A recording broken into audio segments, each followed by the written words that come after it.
There's one thing that will be important to most people. So if you're talking to a Filipino, they might come up with something different. A lot of expats in the Philippines have different opinions about the best place to live. Where I live, hey guys, welcome back to the channel. If this is your first time here, my name is Craig and I live in the Philippines with my wife and son.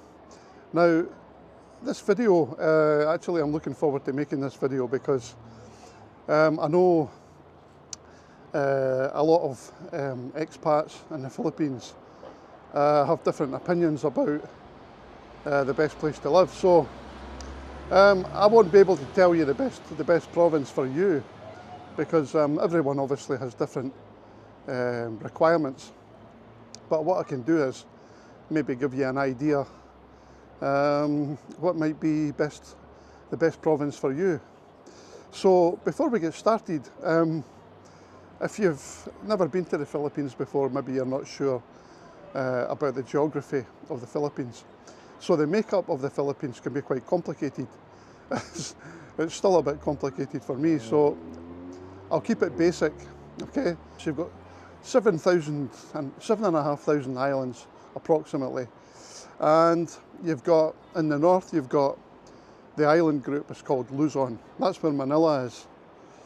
In the middle, you've got Visayas, which contains, which has Cebu and places like that. And then in the south, you have Mindanao. And the main city there is Davao, which is also an island. So, I said you've got the three island groups, Luzon, Visayas and Mindanao. Now in each island group you've got regions. So for example, we live in the region of Bicol, and in the region of Bicol we have provinces. So I think there's 17 regions in the Philippines, and in the 17 regions there's 82 provinces. Okay, so where we are in Luzon, and that's the island group in the north. And in Bicol region, we live in the province of Albay. Okay, it's confusing because in my previous videos I've been talking about Bicol as being a province. So it's easy to get mixed up. Inside Bicol you have different provinces. You've got Masbate, Sorsogon. Okay. Now, this is according to Wikipedia. So, if you're talking to a Filipino, they might come up with something different. But this is the research that I've done. Not that it matters, but anyway, that was the first thing I wanted to talk about, was just the sort of geographic makeup of the Philippines. So, getting down to the provinces, for me, there's one thing that will be important to most people, okay, and that is there any other foreigners there? So here's the thing, right? For me, I can only speak personally, but for myself, where I live, there's very little foreigners in Albay, or certainly in Daragat and Legazpi, which are the two towns that I sort of travel between. So it really comes down to, what do you want? Do you want to have mates, foreign mates? If you're American, do you want to go and live in Dumaguete and have lots of American mates? I'm wired a wee bit differently because I've been working overseas and living on my own for so long that I tend to shy away from sort of networking with expats. It's just a thing. I always found that it gives me problems when I meet up with other expats, and and that's why I live in the Philippines, because I could live back in the UK, but I prefer not to. So it really depends, what you want. Do you want to have a network of friends? If that's the case, then somewhere like Dumaguete, which is in Negros Oriental, that would be a good bet for you. And I know there's a lot of foreigners there, a lot of Americans. Also in Cebu, you'll find, people say Cebu is overcrowded, I don't know, but you can basically get around Cebu within 30 minutes. You know, you can get anywhere you want to go within 30 minutes.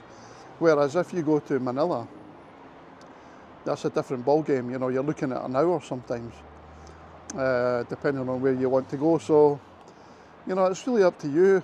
Out in Albay, where we live, it's very, very laid back, and really there's not a lot of traffic. Sometimes I'll complain about the traffic, but it's nothing compared to what it could be. So that's something to think about. Now, Angeles City is another place which is north of Manila. Now, there's a lot of clubs there with bar girls and whatnot, from what I believe. I've never been there myself, just from what I'm reading online. Again, it depends what you want, you know. If you're looking for a quiet life, I wouldn't go there, obviously. Now, the other thing is, if you're coming over to live in the province, the one thing you'll need to think about is banking. So, if you're in a big city, then you can open a bank account without being legally resident in the Philippines. And as soon as people hear that, they'll say, no, you can't. You have to be a resident. Well, not if you go with HSBC. They have expat accounts, and you can open up a foreign account in the Philippines in USD, Euros, and GBP, British pounds. I know because I've done it. So I've got an HSBC account in the Philippines. I've got a foreign account, and I also have a local PHP account.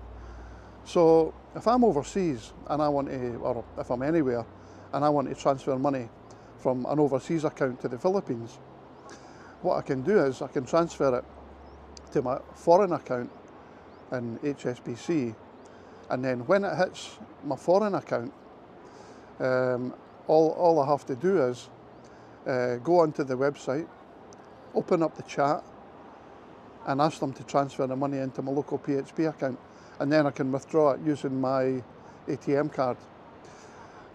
It's a bit of a workup, to be honest, so I would recommend getting yourself resident in the Philippines and opening up a bank account. Now, if you're in a province like where I am, there's no HSBC. So at the moment I'm not resident. I don't have a resident card or anything like that. So when I do, that'll be the first thing I do. There's other ways to manage your money, to get access to your money. And what I've been doing up to now is I have a Revolut card, a Revolut account. It's a bit like, I'll show you the card. It's a bit like Wise. So it looks like this. And what it does is, it allows me to use it to pay for things when I'm in the Philippines. All I have to do is, I can have any number of currencies on my Revolut account. So I can have dollars, I can have euros, anything. And all I do is I transfer, or I do an exchange between, for example, British pounds into pesos on my phone and my Revolut account. And then when I go anywhere to use my card, it's already there in pesos on my card, and there's no problem using it. And the other thing is, I can withdraw money, and there's no fee. But there's no fee with Revolut, but there will be a fee from the local ATM machines, which is a bit of a pain. So the other thing I mentioned there was the Wise card. It's a similar thing, it's just an e-account, you know. but they're really handy. So you go into the province. What about communication? What you want to do is get yourself a Filipino SIM card, and I have Smart. I use a Smart SIM card. The other one, major one, is Globe, and they're easy to use and they're cheap. You can get data for a whole month, and it's, how much did I pay? I'm trying to remember the last time. Was it 150 pesos or 200 pesos? It wasn't a lot. And when it expires, you just top it up. It's easy. Now, what about healthcare? Okay, well, healthcare in the province,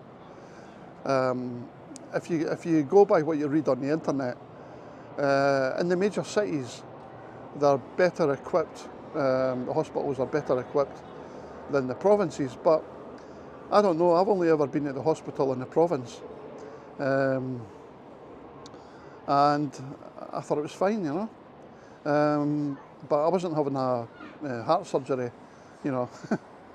So if you are in the Philippines and let's say you go there and you're in the province and maybe you're concerned about having a major operation in the Philippines, in the province, then you know, you've got to think about maybe going to Malaysia or Singapore. You're not far away from there, 3.5 hours from Manila to Malaysia. I know that when you go to the Philippines, if you've got a Filipina girlfriend or wife, then you'll probably end up living where she's from, like myself, you know. My wife's family are all in the same area. And I like it because, like I say, I'm the only foreigner there. I'm not the only one. There are some others, but not many. I would say less than 25 that I know of. But like I said at the beginning of the video, if you want to have foreign company, then go to Dumaguete, go to Cebu, Manila. There are, obviously, there's other places where there's foreigners, but these are the sort of famous places, Angeles. But I prefer to stay away from that type of thing. So again, it's a personal preference. And I love it where I am because when you are in the minority, it's still a bit of a novelty and it can open up doors. You know, if you want to do business or whatever, just think about it, you know. Health insurance. You can get international health insurance, you probably know that, but it's expensive. Now, there's something called PhilHealth. If you are married to a Filipina, you can get PhilHealth, which is the Philippines health system. Take a look at the Citizens Charter Handbook. You can find it online and all the information is in there. If you're a resident in the Philippines, you can get PhilHealth. If you're married to a Filipina, you can get PhilHealth. It's worth it because it gives you access straight away without thinking about paying and stuff like that. Let me know in the comments, guys, what you think. If you're in the Philippines, tell me what it's like where you are. Have you got any stories about the province where you are? I'd be interested to know. Okay, thanks for now. Cheers.